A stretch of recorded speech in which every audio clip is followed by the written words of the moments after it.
Hello, ladies and gentlemen. Welcome to Pathway to Profit.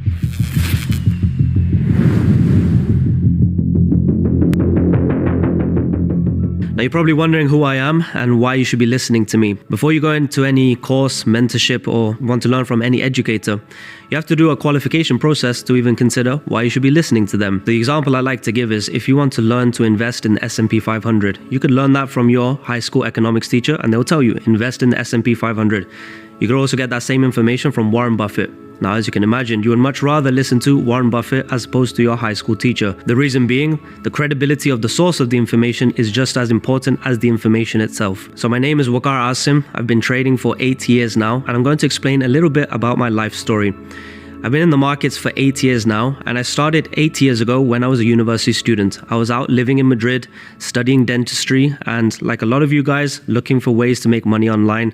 And I was going from project to project, and I tried a lot of ways to make money online, and through the internet, through social media, I came across the Wild West, the wonderful world of trading.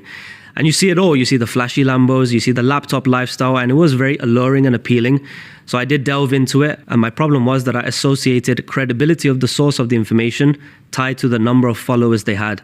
Assuming that the more followers they have, the better their Lamborghini is, the better of a trader they are, and therefore better information that I can learn. And that was a big mistake I made because, as you can imagine, there is the world of fake gurus, and the problem with trading specifically, the barrier to entry becomes so low, but the perceived upside is infinitely high. You could be a multimillionaire, even a billionaire from trading, and that space between infinitely low barrier to entry and perceived upside being infinitely high, well, that's the space that the internet will try and sell you a dream. So I'm here to do something a little bit different, which is first qualify myself and then go into speaking about the industries, the pitfalls, and how we are going to navigate things differently. So from a young age, my family has always pushed me into education. In fact, we did not go on fancy vacations. Instead, my father would rather put that money into more and more education for me and my siblings.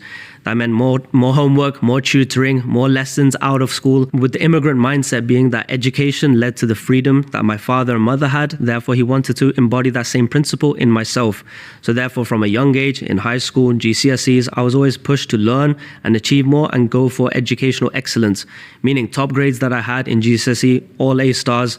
Then I went to my A levels, once again, all A grades, and then finally going to university and doing 6 years of dentistry, pursuing academics first. And the difference between myself and my parents, who were immigrants to the UK, where I was born in the UK, I was born in the West, I was watching everything on the internet, my mindset and framing was a little bit different. Even though I was pushing myself academically, and for me it even made sense to go and pursue education to the highest level.